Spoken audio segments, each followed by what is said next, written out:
O Senhor esteja convosco.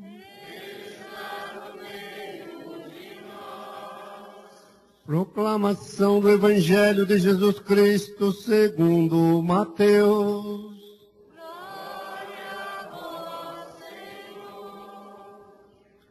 Naquele tempo, Jesus começou a mostrar a seus discípulos que devia ir a Jerusalém e sofrer muito por parte dos anciãos, dos sumos sacerdotes e dos mestres da lei, e que devia ser morto e ressuscitar no terceiro dia. Então Pedro tomou Jesus à parte e começou a repreendê-lo, dizendo: Deus não permita tal coisa, Senhor, que isso nunca te aconteça. Jesus, porém, voltou-se para Pedro e disse: Vai para longe, Satanás. Tu és para mim uma pedra de tropeço, porque não pensas as coisas de Deus, mas sim as coisas dos homens. Então Jesus disse aos discípulos: Se alguém quer me seguir, renuncie a si mesmo, tome a sua cruz e me siga. Pois quem quiser salvar a sua vida, vai perdê-la.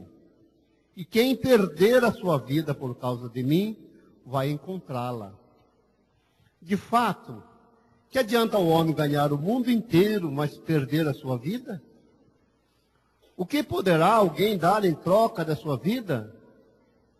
Porque o Filho do Homem virá na glória de seu Pai, com os seus anjos, e então retribuirá a cada um de acordo com a sua conduta. Palavra da salvação.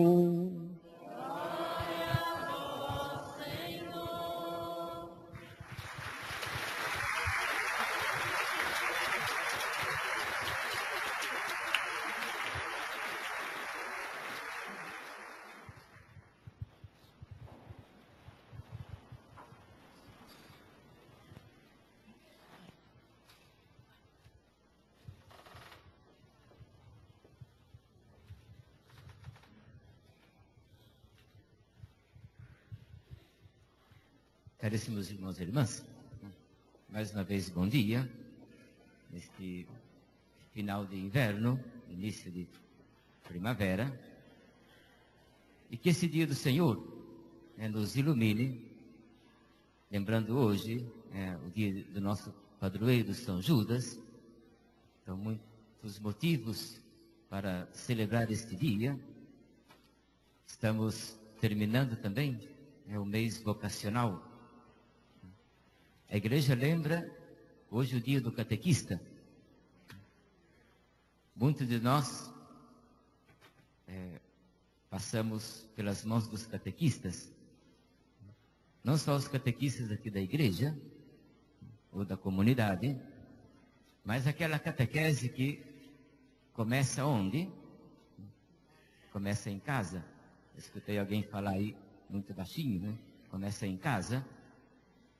Então seria hoje importante lembrar que nós, como pessoas, dentro das nossas casas ou dentro do nosso trabalho, exercemos também a função do catequista, porque é a grande missão de fazer ecoar a mensagem de Jesus. Onde quer que estejamos, estamos ecoando a palavra de Jesus. Então, a missão do catequista, ou a missão de cada um de nós, é fazer testemunhar e ecoar esta palavra de Jesus. Hoje estamos num momento muito, não digo complicado, não? Mas que delegamos sempre as coisas. E não só delegamos muitas vezes a educação, né, a tia do jardim, mas delegamos também a catequese para a igreja. Mas a catequese começa em casa. Então hoje é o nosso dia. Feliz dia do catequista, que vocês que são pais, mães, avós e bisavós, não?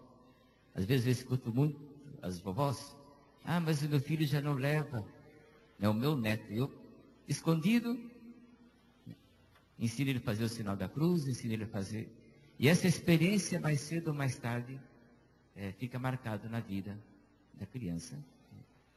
Então, a igreja lembra, o catequista, não só aqueles que têm uma missão, que têm um ministério, à luz do Evangelho, mas vamos lembrar todos nós que somos catequistas, que fazemos ecoar essa palavra de Deus. E essa palavra de Deus, como cantamos, que queremos ouvi-la, queremos ouvir a palavra de Deus. E essa palavra de Deus que interpelou o profeta Jeremias, como interpela a cada um de nós, que de repente não sabe o que dizer, o que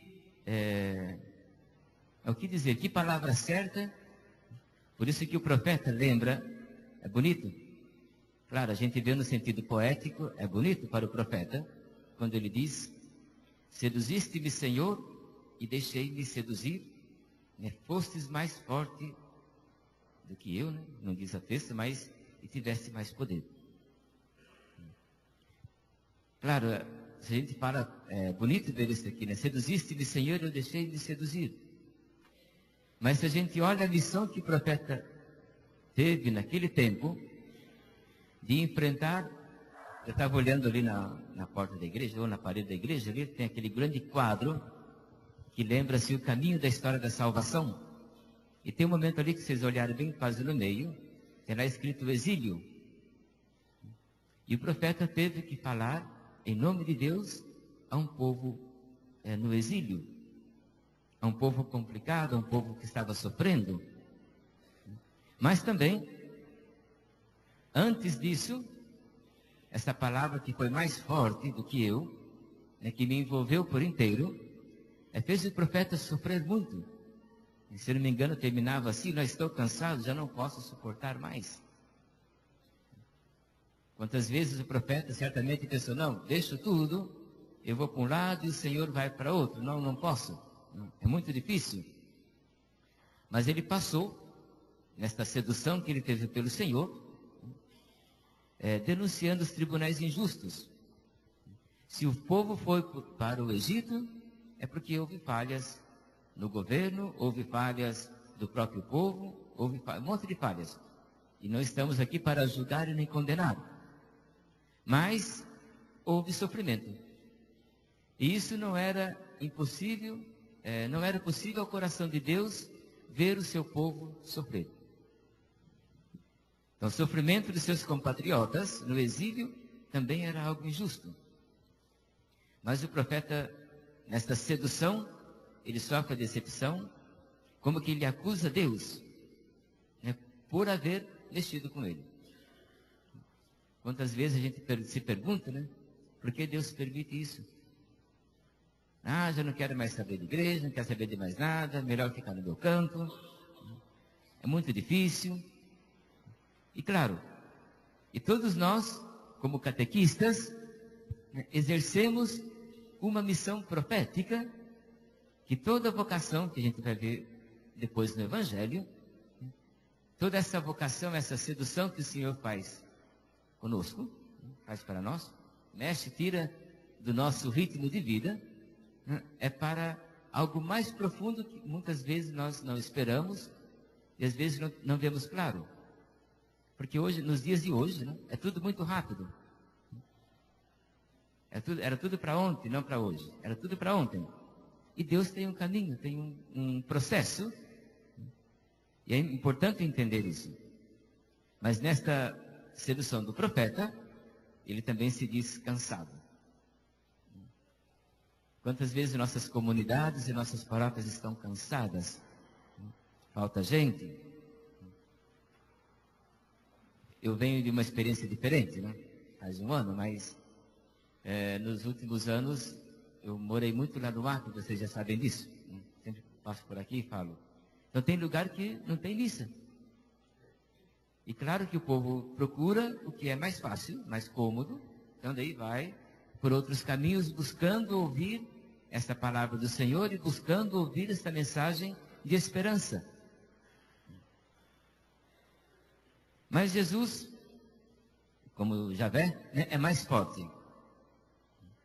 Então, no Evangelho, né, que é um caminho muito bonito de ensinamento de Jesus, ele vai caminhando para Jerusalém. E aqui é um momento assim, muito importante na vida de Jesus e na vida dos discípulos.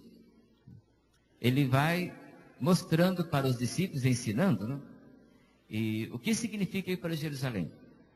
Ele tem que sofrer, tem que morrer e tem que ressuscitar. Qual foi a atitude de Pedro? Passa na frente? Não, Senhor. Deus não permita que isso aconteça.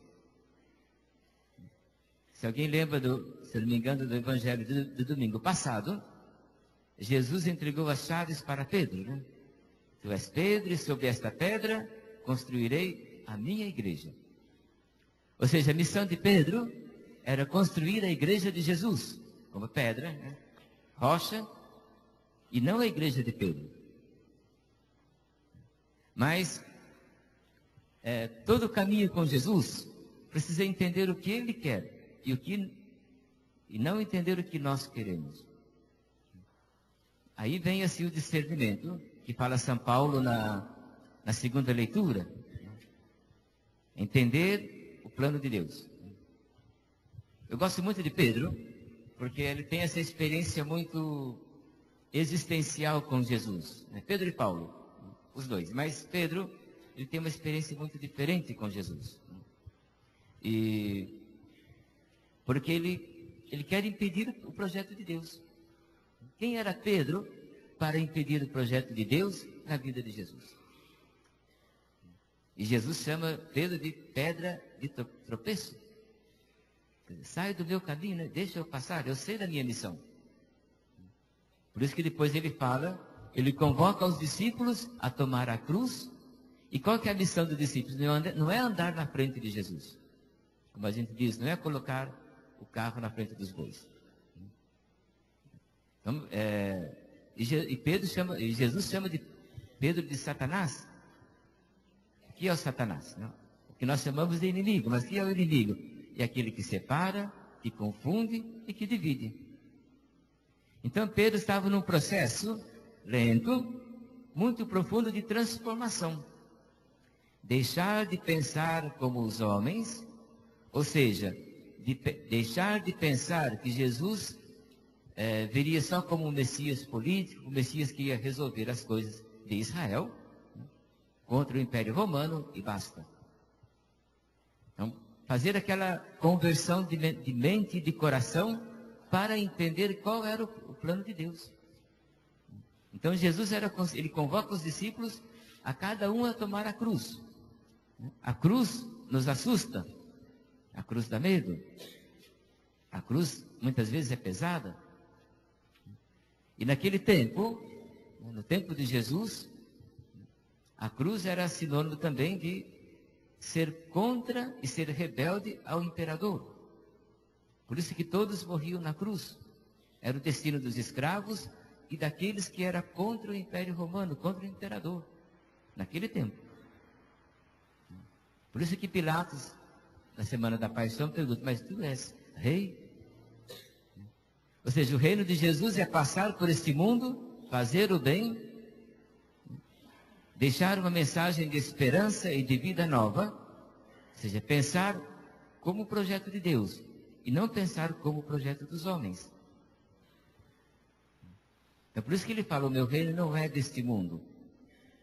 Porque este mundo passa, mas esse mundo continua até nós hoje. Às vezes eu penso, muitas vezes, não? Como estamos distantes do que é o projeto de Deus para cada um de nós.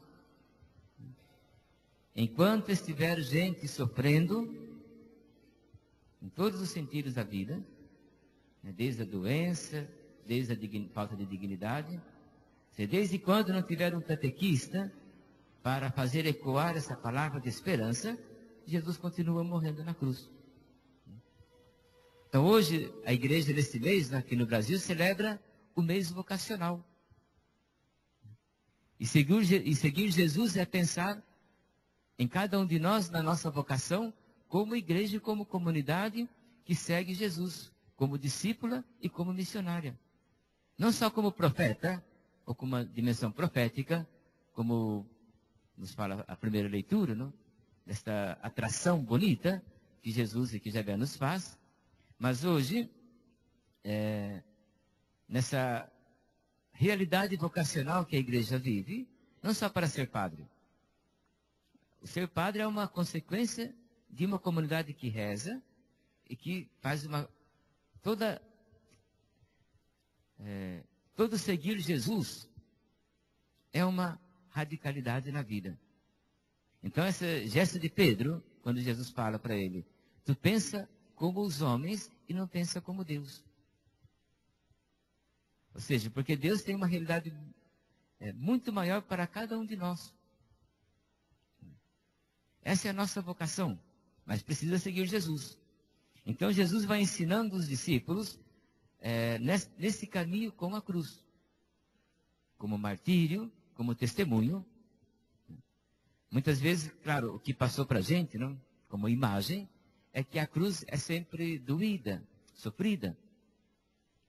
Muitas vezes símbolo, um sinal de derrota, fracasso. E Pedro não queria isso. Mas para Jesus a cruz é também o sinal da ressurreição, da vida nova.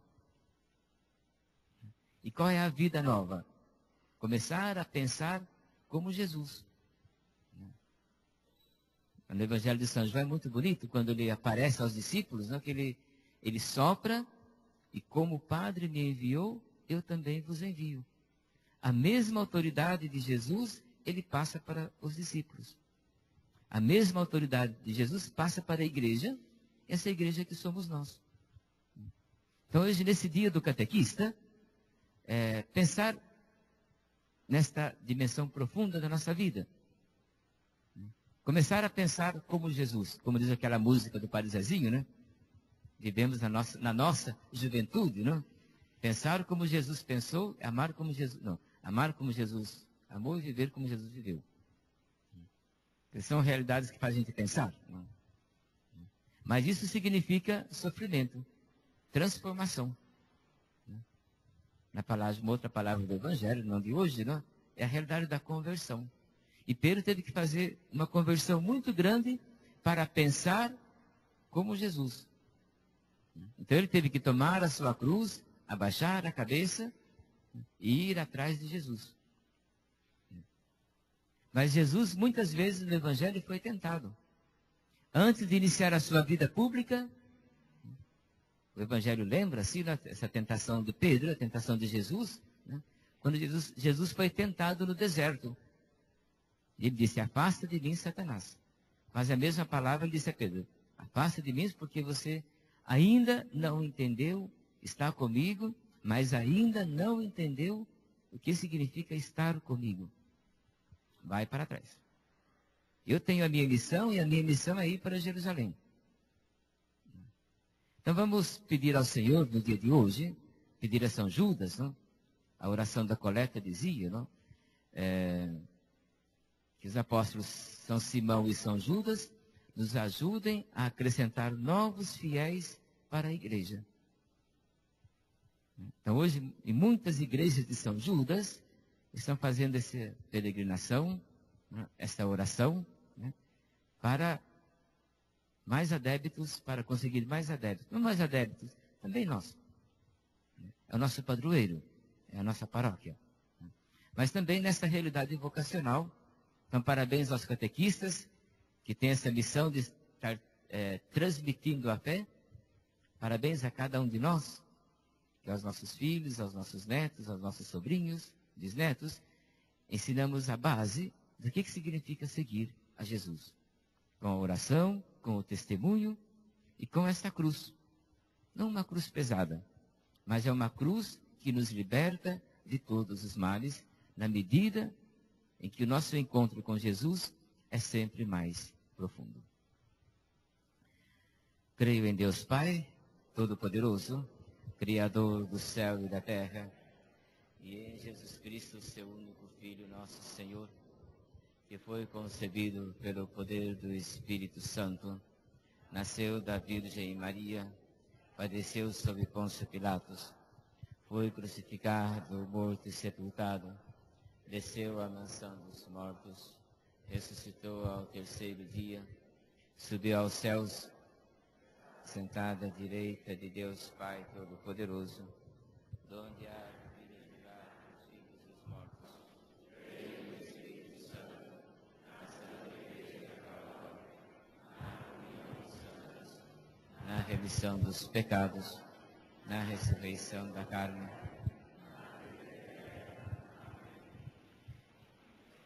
Irmãos e irmãs, amados e queridos de Deus, vamos apresentar a nosso Deus libertador, Javé,